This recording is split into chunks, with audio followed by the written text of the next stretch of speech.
Hello everybody, welcome to another Scuffed Radio video. We are here watching this video by Ham Radio Crash Course, The Real Reason Repeaters Are Dead. I'm going to be reacting to this and giving my own input on this because here's something that I really don't like about a lot of mainstream ham radio YouTubers is they tend to kind of give a middle of the road, sterile sort of opinion on why repeaters are dead and why things are the way they are in ham radio. They always just kind of give the same opinion on everything and they don't really say much of substance. So we're going to, give Josh here the benefit of the doubt. I've met him. He's a nice guy.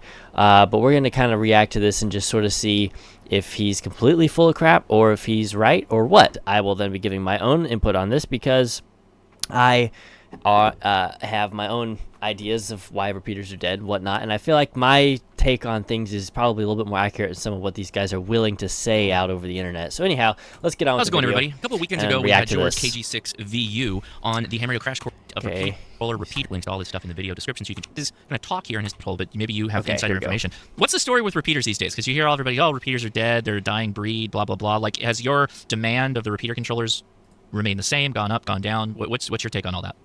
Oh boy, that's a big question. I have a couple of observations. One is I think that the amount of interest in building repeater systems is probably not as high as it was like 30 years ago, but it's probably been pretty... That's definitely true right there. That's absolutely true. The interest in building repeaters is not as high as it was 30 years ago, and there's two reasons for that. Number one, there is not a desire for them because we have cell phones now. Used to, a repeater in a city was like a big deal. You know, you'd have auto patch there for your cell phone so that you could call people from the ham radio repeater and everything. That was pretty cool. That was a big reason why a lot of people wanted to put repeaters up. The other thing is that the knowledge of how to build and maintain a system is dying off with the repeater trustees. So if you take any urban area that has a lot of systems, you're starting to find now that a lot of them are malfunctioning, off the air, or have poor coverage. Just something's going on where it's not quite right. And a big part of that is that the people who manage these things are dying off and ceasing to work on them. Either they can't physically, they're dead, or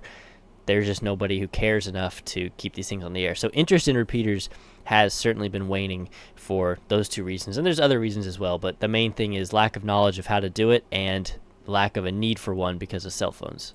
Steady and flat over the last 20 years. I think the biggest change is bringing digital systems into the mainstream.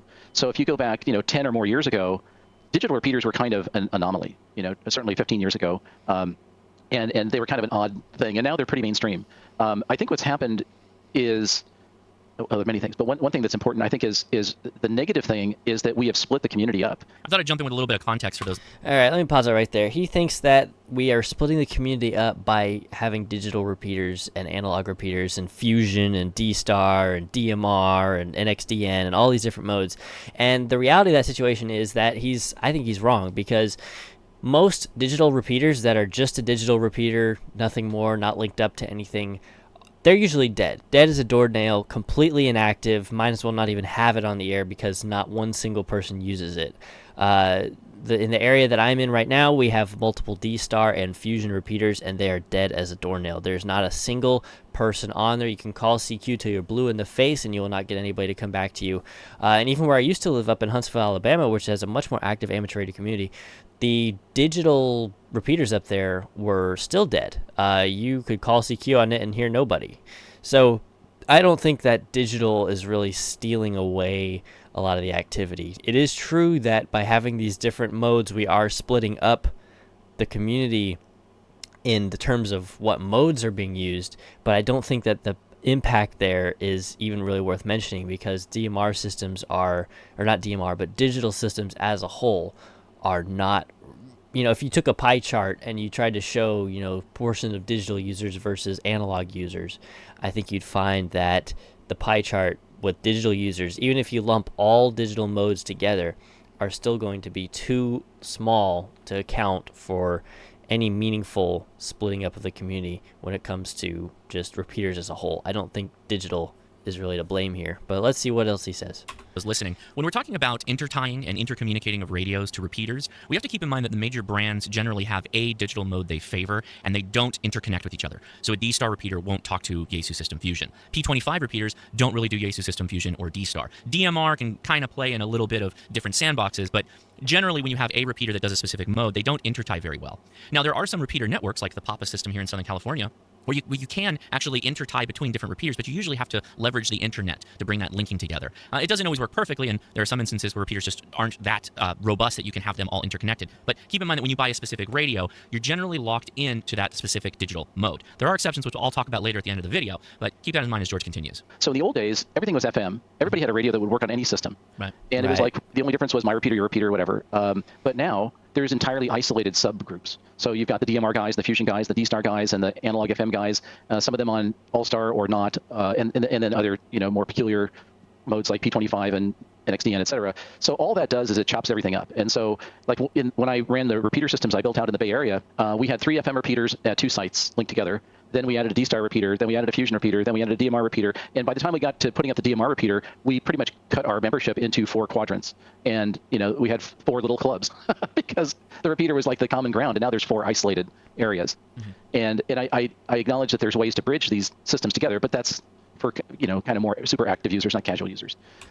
So what he just said here is that they created their own problem. They created that problem. They split up their user base among the different modes and now had an issue where everything was split up. Well, that's their own fault. And linking together these digital modes is easy, okay? I don't want to hear the argument that it's advanced and not many people do that and it's complicated and hard. It's not. It is one of the easiest things to do as a repeater owner is start linking stuff up. I don't need to go into details of how to do it, but trust me, it's easy. And anybody who says it's not is deluding themselves and probably planning on using some kind of linking system that's just stupid, which there are a lot of those. But yeah, no, this is a problem created by the hams themselves.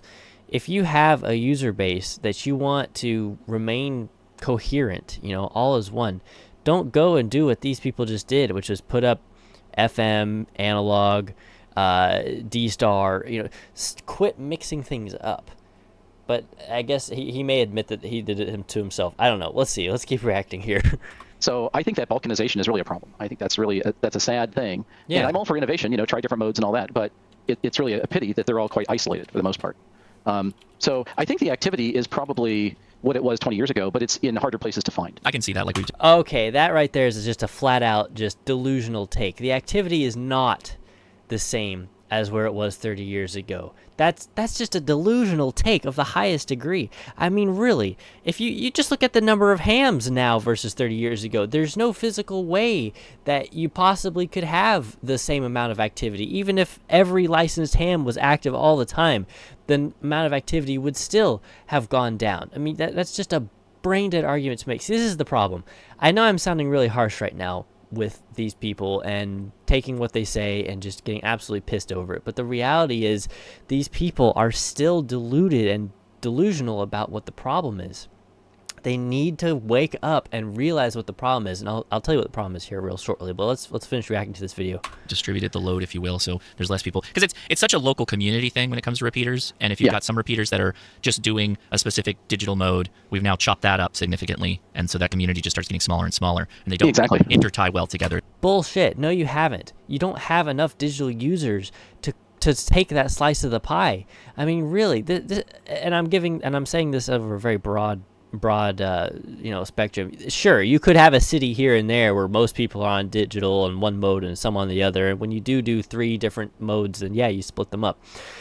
But overall, when you're talking about amateur radio repeaters as a whole, the universal standard is still analog. To this day, it's analog. Some places have these other modes as secondary systems, but you look at any club, I guarantee you, most clubs, their flagship repeater, whatever the main club repeater is going to be analog. They may have backups for these different modes, just so that their club members who've paid for these overpriced digital radios can get into those networks and have something to use their radio on. But saying that the activity is the same, but it's just delusion, it's just diced up into smaller sections now, that's asinine. That's such an asinine thing to say. I can't believe this is what I mean. I knew this was going to be a dumpster fire. Let's continue. So yeah, I can see that. That's a good point. But what I have seen on the FM side is I don't see FM repeaters going away. A lot of the I would say a lot of the growth has been in digital, where there's new digital systems coming up. And of course, there's examples where people like flip their analog repeater into a digital repeater. But a lot of the digital repeaters are adding on to the local repeater scene more so than replacing them. There's a lot of stuff that are like dual mode repeaters, like you can get a Fusion repeater and now an Icom D-Star repeater where you can switch between analog and digital mode. And the funny thing is, like with the Fusion repeaters, the number of Fusion repeaters went really up pretty quick. And I would say 90% of the people I talk to who bought the Fusion repeaters aren't using it in digital mode, they're using it in analog mode.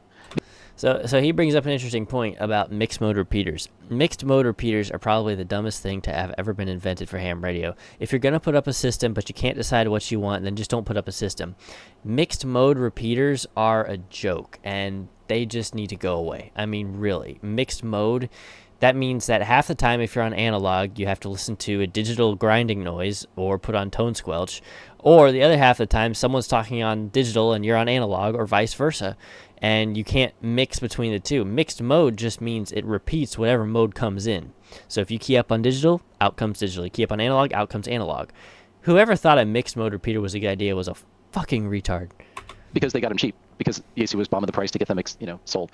So, yeah. Anyway, there's a bunch of random comments. And that is true. Most digital repeaters make really good analog repeaters too. I mean, my Hytera RD982IS, that's a DMR repeater. But I don't use the digital function on it at all. It's better in analog. I think what I've seen in the repeater controller space is that there's fewer and fewer companies making repeater controllers. Believe me, it is not a place where you're going to make a living. It's the sort of thing you do because you want to do it, and if you could do it and not lose money, then you're a success. It ain't no place to make a living, that's for sure. And you've seen a lot of the repeater controller companies go out of business. So, and the only reason we do it is because we didn't need to do it to make a living. Yeah. Is the repeater scene still like, or? So this is an interesting point about repeater controllers and companies that make them going out of business. That's probably definitely true. I mean, Arcom's the main one. I don't know who this guy is. I haven't heard of him yet, his repeater controllers yet, but I know that like Arcom's the main one that I'm familiar with, and I know that their production is, it's not like a massive production. And this is for a couple of reasons. I think a lot of people that buy repeaters now are buying repeaters that are all-in-one units that don't need a controller. And if they do want controller-like functions, they just end up using a Raspberry Pi with an interface and using that as a link. Repeater controllers are something of the past because in the past, you used to have a separate transmitter and receiver. And now you have all-in-one. Most repeaters that you buy nowadays are all-in-one, where the audio from the repeater can just travel straight through inside the cabinet, never needs to even come out, to be repeated. That being said, I do think a repeater controller is a very valuable thing to have because it gives you a lot of flexibility for customizing things that a lot of internal repeater controllers don't have. Roger beeps, custom messages. Of course, if you do want to link up to multiple other sources, then yeah, you need a controller for sure. But definitely they are on the decline too because you don't need controllers in the commercial space anymore. Commercial VHF and UHF radio, analog and digital alike, are really rapidly becoming a thing of the past, especially in really urban areas that have good cell phone coverage. So many industries that deal with analog and digital radio are slowly fading away. I'm friends with a guy who runs a radio shop, and he's pretty much switched all his customers off of using real towers and radios to using POC network radios. And it's cheaper, it's just as reliable, if not more reliable, and it's just makes more sense from the consumer's perspective. So that's bad news for us because it means we get less surplus, less parts, and things go out of business, stuff like that, But it's also good for us because stuff being taken out of service can be sold and we can buy it. We can buy commercial stuff easier. It's not even that easy. I've been trying to buy another Hytera repeater for like a year now and haven't been able to find a single one for sale. But here's the thing. Repeater controllers are not really... What am I saying? Anyway, yeah, let's continue with the video. Or has it throttled down to just a couple of major manufacturers being the go-tos, or is it people just kind of find what they like and then they go with that? Like I remember there used to be a lot of Motorola repeaters in and around here, but I think that's kind of dwindled to some degree. It's probably still with the analogs, but I know people have largely branched off to other things. What's kind of been the flavor? Do you know? I would say that it's similar still. I mean, if you're putting up an analog or obviously a DMR repeater, you can go with a commercial repeater like a Motorola repeater. But I would add that the number of people that know how to work on repeater equipment, I think, is going down. Sure. And Okay, that's absolutely true. That's absolutely true. Pick any area, and you're lucky if you find even one person who has the equipment and the knowledge of how to tune duplexers or how to tune a transmitter, stuff like that. That's what I was saying earlier. The knowledge is going away. And that's true in the commercial world, not just the ham radio world, but it's true in public safety. Radio technicians are hard to come by. Microwave technicians hard to come by. So I think the one thing that digital is easier than analog to put up a system. So today, let's say you want to put up a DMR repeater. You go write a big check, you get a box, you plug in the Ethernet cable, you plug in your coax connector, you pull up the programming software, and in 10 minutes you're done, and it just works, and there's nothing to do. If you have an analog repeater, it takes, if you buy a commercial off-the-shelf one, it's not much more complicated than that. But if you really want it to sound good, it takes a little work. If you integrate it into an external control system, it takes work to make it sound good. If you want to connect multiple radios together because you're doing analog FM radio linking or VoIP linking, it takes work to make the audio sound good. You don't have any of those problems with digital because it masks all that out. So you never get to the... Yeah, it masks it all out for all right. It masks it out, and it sounds like crap all the way around. The DMR digital, Fusion, NXDN, Moto Turbo, P25, Fusion, all these different modes all have one thing in common, and that's that they all sound like complete and utter garbage. And he wants you to think that's a positive. Okay, so what he's saying is, on analog, you have the option to make it sound good. On DMR, you don't even have the option to make it sound good, so it's just easier. Come on. The audio stream in a digital repeater, it's just obscured from you completely. Yeah. So that's actually... That is not a good thing. Easier to put up a DMR repeater than it is to put up a FM repeater. That is... oh my gosh. I need to stop nitpicking so hard, I know, but this is just...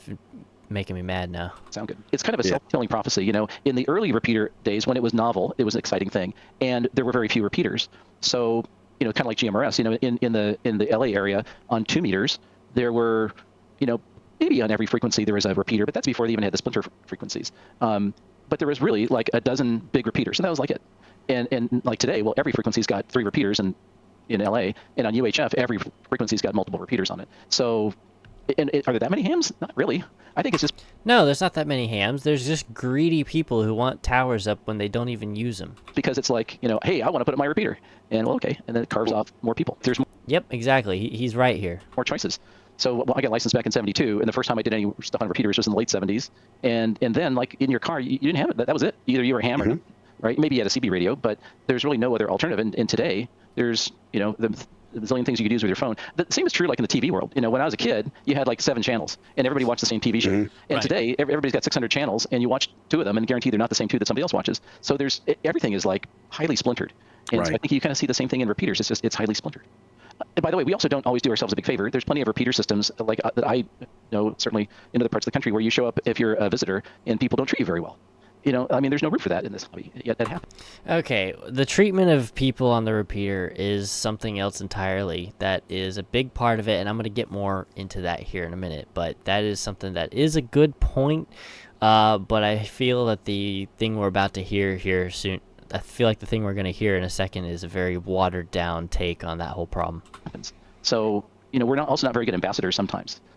Yes, new people. And Josh has a whole segment on his podcast about that. Yes, I do. If you're watching this video and you're thinking to yourself, oh, amateur radio's cooked, it's done, I don't think that's the case at all. I think that the general use of repeaters has gone up just statistically with there being more hams than there ever has been. But I think that people are getting interested in different things within. There may be more hams than there ever has been. I still find that hard to believe, but the use of repeaters has, without a doubt, verifiably and easily provably gone down drastically.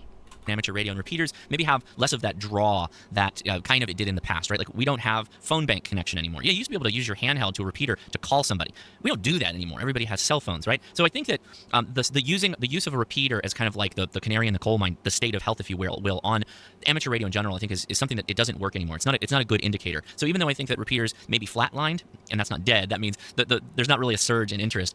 I think it just is the status of the way things are technology-wise. It's not really a sign that amateur radio is hurting because people are finding other valuable things to do with their time, like HF, like Parks on the Air. I think if you ask me, the amount of people on HF has grown immensely versus the last 5 years, 10 years, and even a little bit more, like decades in the 90s. But those are my opinions. So to wrap this up, I think it's important to make a point that there is no one reason why repeater activity is on the decline or stagnant. Stagnant's probably a better word. We are splitting the population using different digital modes. Repeaters can be very niche. There can be cliquish for sure. And sometimes people can just be bad actors on the air when they're on the repeater. I think that there are situations where all of that is taking place. But there's one thing that George didn't bring up that I want to make a point on, and that's these guys, these hotspots, these open spots.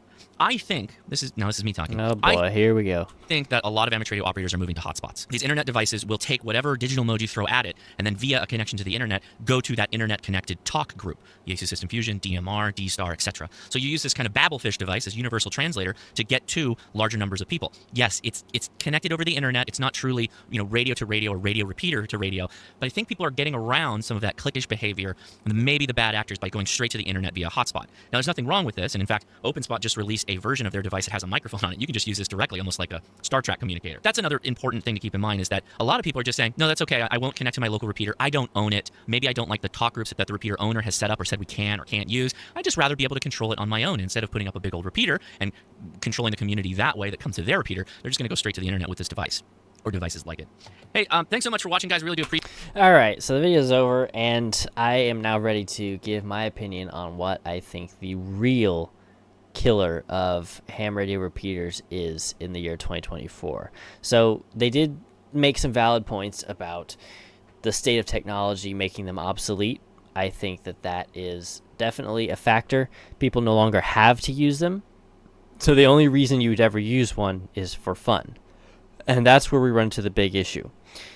In 2024, the way people talk, especially the younger generation, has greatly, at least from what I can tell, changed. It has evolved into something new. And that new way of communicating, and when I say way of communicating, I just generally mean the cadence used in conversation.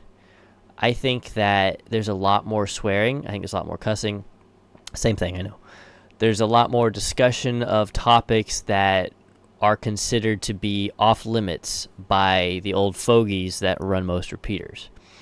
So you could have one tower in a metro area, but if the guy who owns the repeater or the club who owns the repeater is ran by the kind of people that I'm referring to that sort of feel like they are the ones who get to decide what goes on, then that's why you have so many of these things pop up, number one, and number two, why they're dead.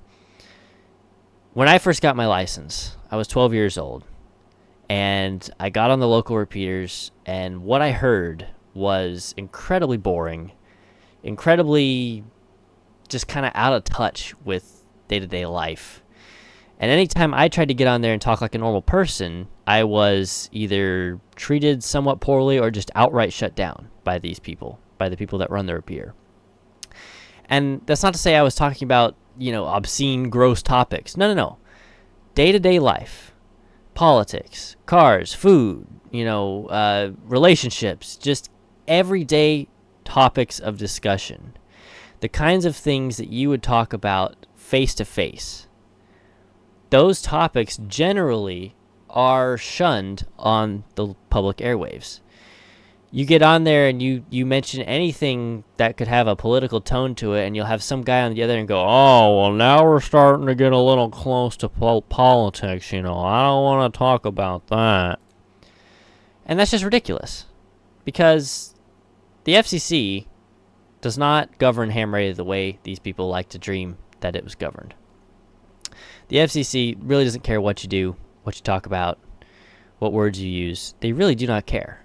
And I can prove that if I need to. But I've been proving it for the last 2 years with my system up. I haven't even got a letter from them.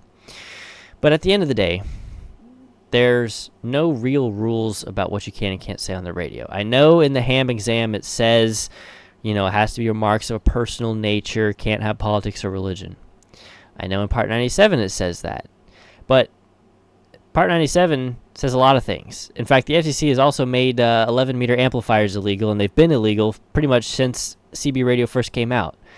But you'll be hard-pressed to find a CB operator that doesn't run some kind of power these days. And it's been that way for the last 40 years, and it's not changing and not going away. So I say all that to prove the point that what the letter of the law says and the spirit of the law are two different things. And if you look at the enforcement history, you can talk about whatever you want on the radio. As long as there's someone else to talk to about that topic, you can do it. You can't let these old fogies who are bootlicking in most cases, you can't let them govern what you say. And when you do let them govern what you say, that's how you end up with dead repeaters and splintered communities and all these things he's talking about. I got on the radio eager as could be to key down the mic and start talking and make some friends and just hang out on the air, you know? And I was met with basically like talking to a stone wall. That has to change. You have to have free speech orientated repeater owners who don't power off the transmitter when they hear something they don't like, who don't power off the transmitter when somebody they don't like comes on, who don't sit there and say, we're going to track you down and we're going to do direction finding and all this stuff whenever you tell a joke. All right? There's so many things that repeater owners love to do these days that is just detrimental to the enjoyment and furtherment of the hobby. The people in ham radio are not, these days, are not the same people that they were 30, 40 years ago. Or 50 years ago. We're almost to that. We're almost to the 60-year point when repeaters first became a thing. But the way these things are ran is still more or less that 50-year-old mindset. And that's what has to change. And my repeater, the KM4OVZ 147425 free speech repeater, is proof right there that success comes when you don't try to govern what people say. So when you have all these people that give all their thoughts and opinions on why repeaters are dead, it's because the people that run them and the general mindset in amateur radio as a whole is stuck way, way, way, way in the past. If you look at HF radio, I love seeing the posts on social media of new hams coming across 80 meters, coming across 7.200 megahertz, and being like, what is this? Why doesn't somebody take their license? Oh, why are they allowed to do this? Somebody do something. It's absolutely insane. Those are the most active frequencies out of all the frequencies on amateur radio. And yet people would rather have them shut down, taken away, than they would rather just spin the dial and listen to something else. It's that busybody mentality that these hams, the bootlicking busybody that these hams have, where everything has to be PC, family-friendly, restricted down to this watered-down, just stupid way of operating.